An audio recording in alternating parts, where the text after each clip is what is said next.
You are Locked On Dodgers Postcast, part of Locked On Los Angeles on the Locked On Podcast Network. Your team every day.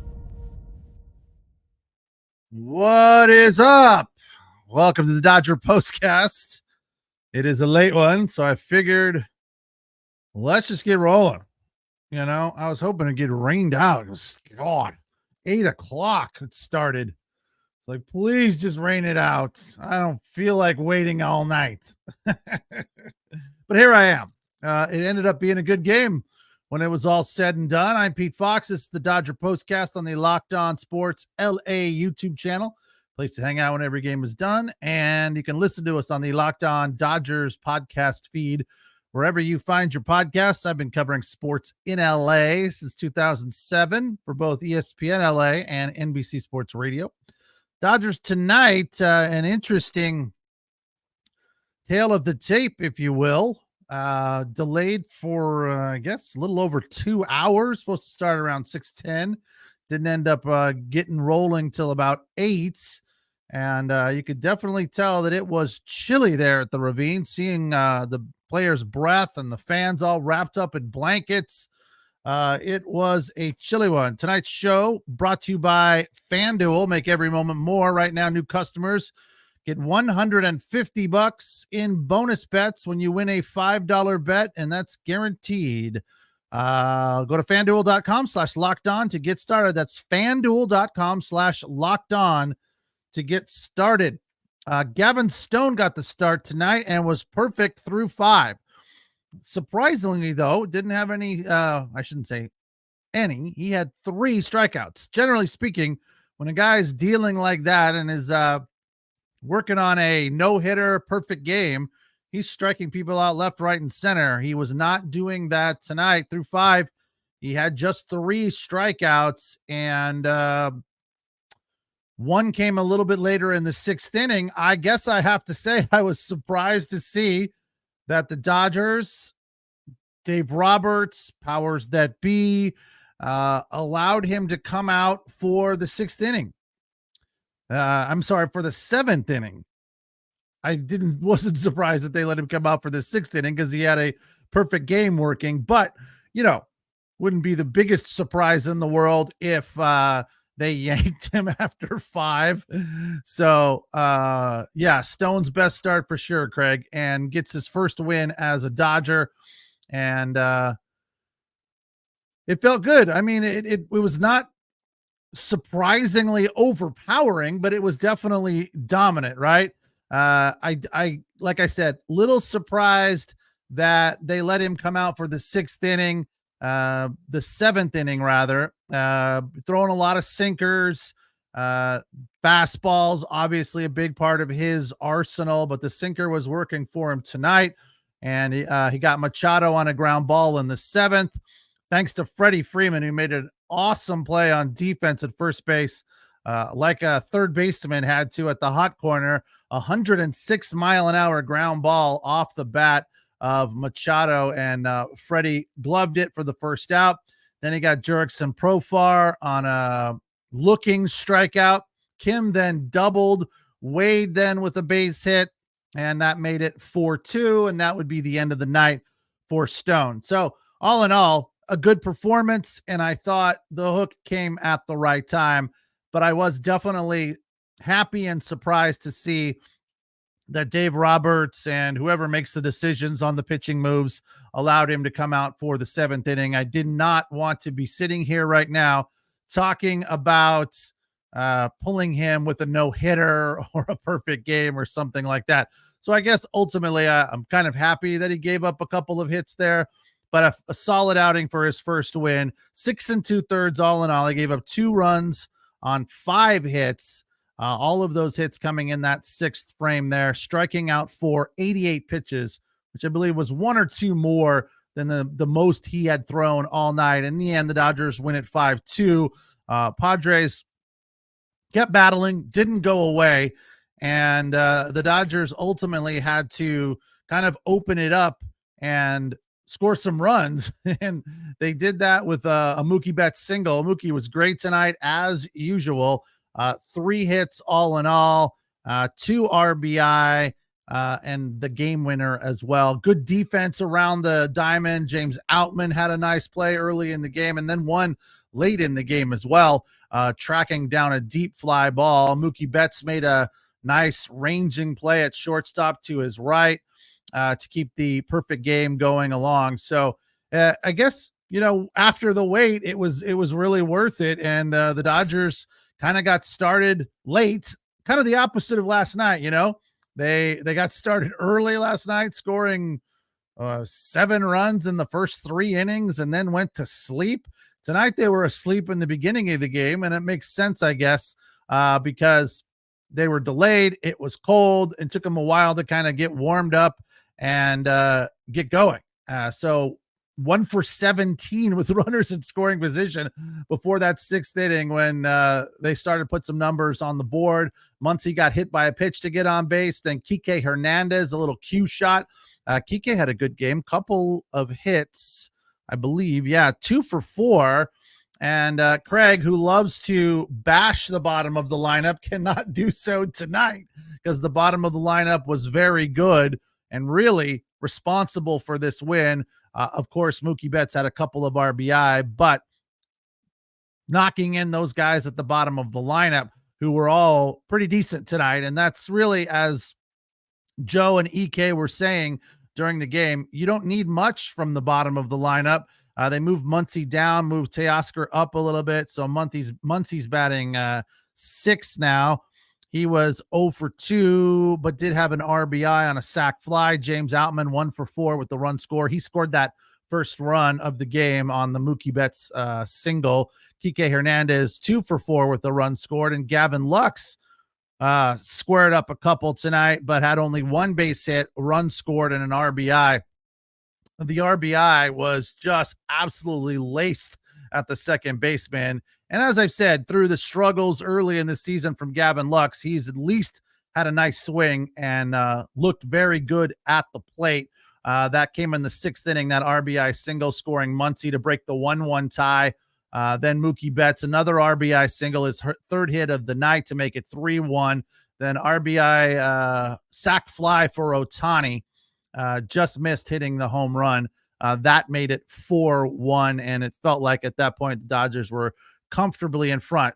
To answer a question here as to what's going on with Bobby Miller, I don't know specifically, but I do know he is on the 15-day IL. I did see that today, so I don't know exactly what's going on, and right at this point, I cannot start digging into that, unfortunately, and I don't have a producer here working behind the scenes. It's just me flying solo, as it is most of the time. Pete Fox, this is the Dodger Postcast on the Locked On Sports LA YouTube channel, the place to hang out when every game is done, and you can listen to us on the Locked On Dodgers podcast feed. They even the series against the Padres, 5-2 the final, improving to 11-6 after 5 perfect innings from Gavin Stone, getting his first win as a Dodger. We will take our first break and come back and get into a little bit more of the details of the offensive performance for the Dodgers, which was very solid at the bottom of the lineup. Those guys deserve some credits. All right, tonight's show brought to you by Ibotta. Ibotta. I-B-O-T-T-A.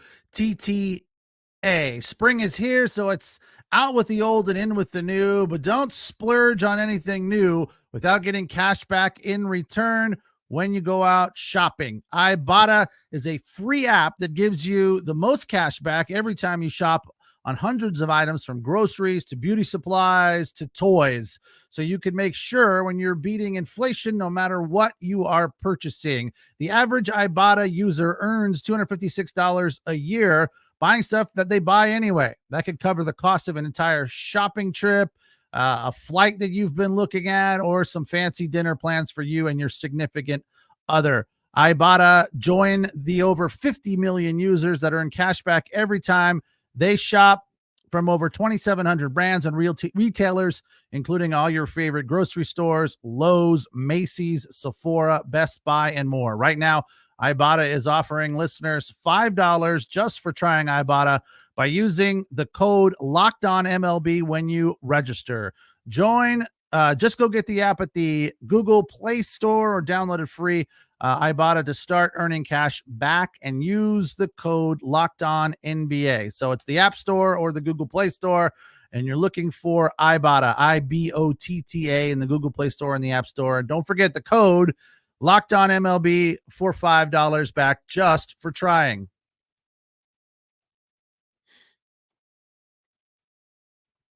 All right, Dodgers with a 5-2 win.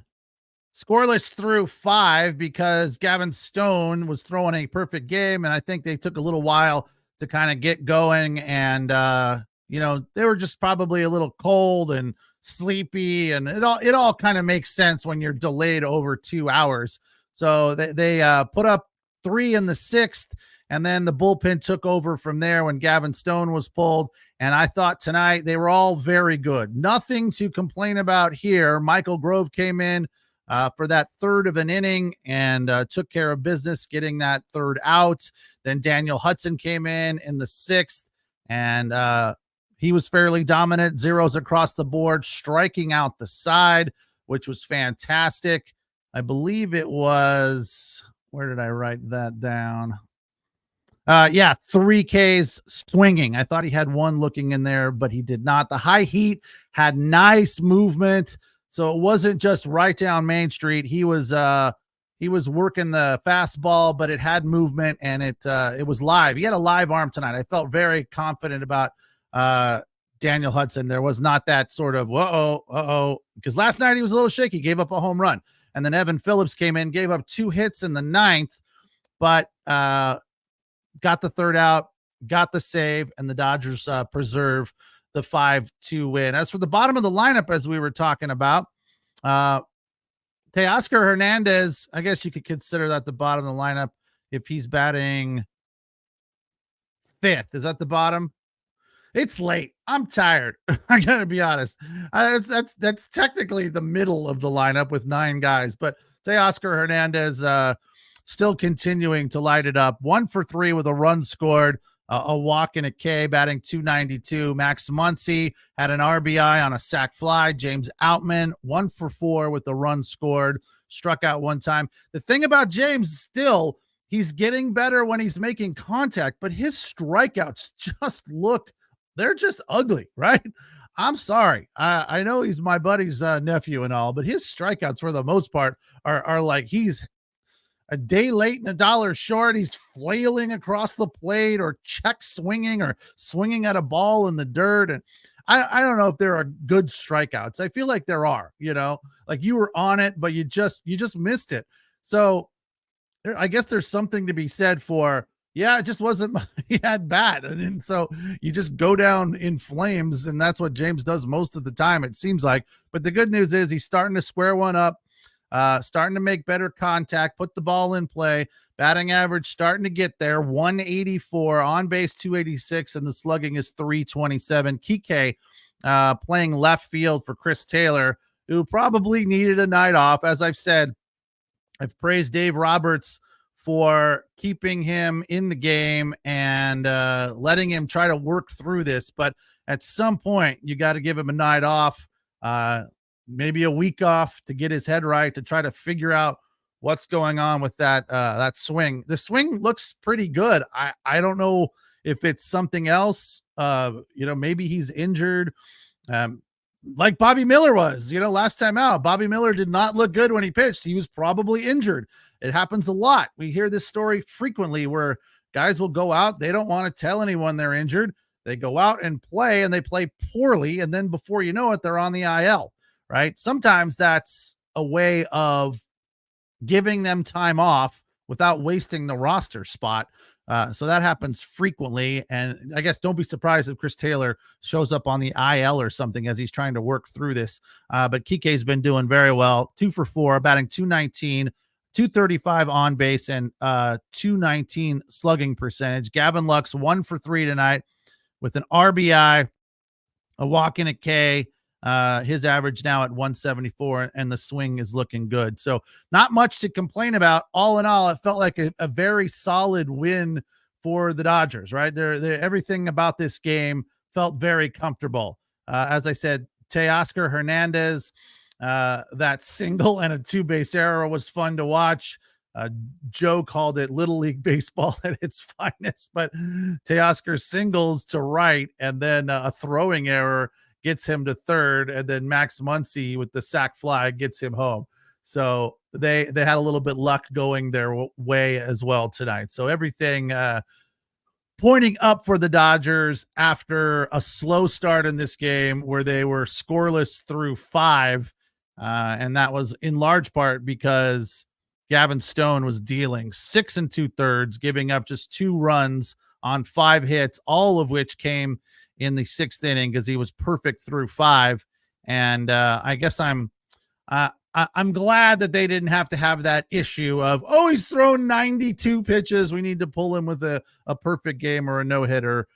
He gave up a couple of hits, and then they pulled him right away. They were standing on Dave Roberts was standing on the top step of the bullpen waiting to go out there, but they did let him come out in the 7th inning, which was surprising. And he did get Machado on a 106-mile-an-hour ground ball, and Jurickson Profar looking, and then the double to Kim, and then the base hit to Wade, and that would be it. Now, I know people are upset with Profar, and I was not paying close enough attention. Joe called it fireworks. Joe or Eric Karros called it fireworks, but like not real fireworks. I don't really know what happened. So, Craig, if you want to elaborate on your statement as to Profar being a punk, it's Profar, not profit. I know what you're talking about, but I don't know what he did. So I don't have a comment. I would love to comment if you want to share that with me. We'll get to it after the break. Dodgers with a 5-2 win after a 2.5-hour delay. That's why we're on here coming up on midnight, 11:30. Dodgers improved to 11-6 and 7-3 at home after the win. I'm Pete Fox. This is the Dodger Postcast on the Locked On Sports LA YouTube channel.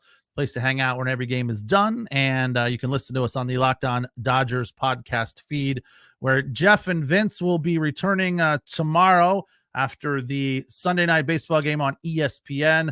They'll do their thing and put it up on the YouTube channel and on the podcast feed for the Dodgers, just like they do every day. So not to worry. They are there breaking it down as well. I'm here right after the game to break it down for you. And generally it's a little bit earlier and a little bit more concise and together. Today, I guess I'm a little discombobulated that this game went so late. But a 5-2 win, that was nice. A win is a win. We'll hit the break and come back and wrap it up here on a Saturday night.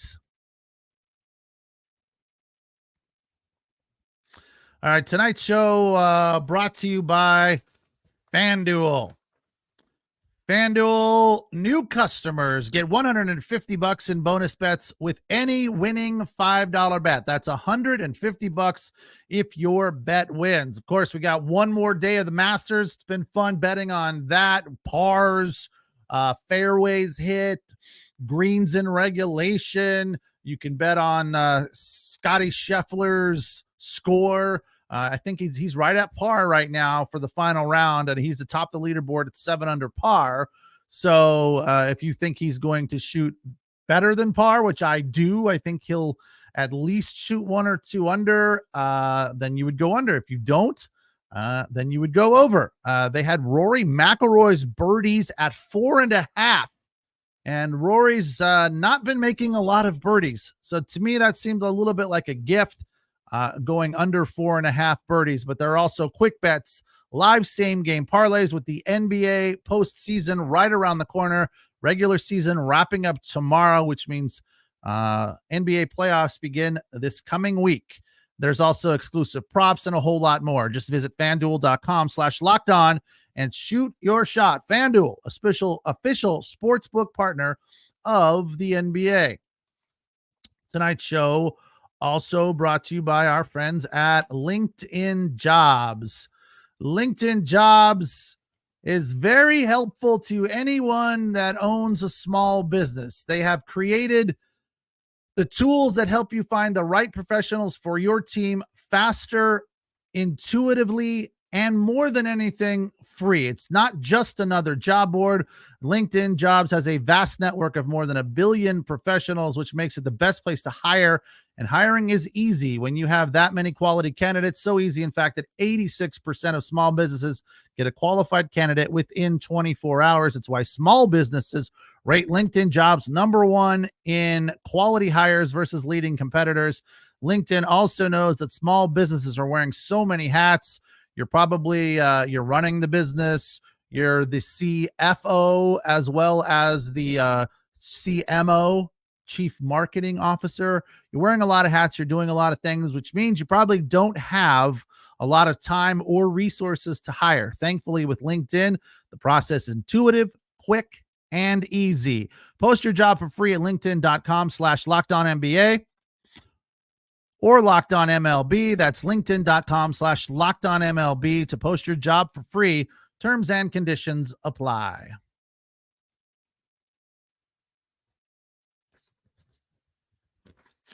All right, Dodgers post a 5-2 win. The bullpen comes in and takes care of their business, their job after Gavin Stone did his job to get his first win of the season as a Dodger. 6 2/3, giving up 2 runs on 5 hits after 5 perfect innings. In the 6th inning, Daniel Hudson, after Michael Grove finished that inning for Gavin Stone. Daniel Hudson came in and struck out the side. That was dominant. He had high heat and he had lots of movement. They posted a stat or mentioned a stat that I thought was pretty interesting. The Dodgers have won I thought it was 70 years, but it's only been 7 years. They've won just 2 games without an extra base hit. And tonight was one of those 2 games, or maybe it was the third, 2 or 3, whatever. It is a staggering stat that this team, it really says more about what they are doing offensively versus what they aren't doing.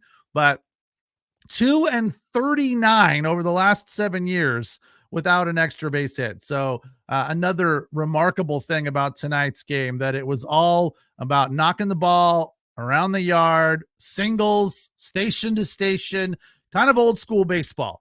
I've mentioned it a few times that I enjoy old school baseball. I missed the fact that stealing had really been taken out of the game, and it apparently has come back. I don't understand why, other than they've added this limit on pickoff moves to first base.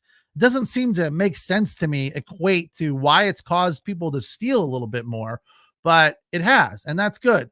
I find that sort of knocking the ball around the yard a little bit more interesting. Don't get me wrong. We love the long ball, right? I'm not a chick, but I understand why chicks dig the long ball. It's fun. It's cool to see. It's exciting, especially when you're there. It's great later in the game, unlike last night when the Dodgers did it all in the first 3 innings and then went to sleep 2 for 28 after that.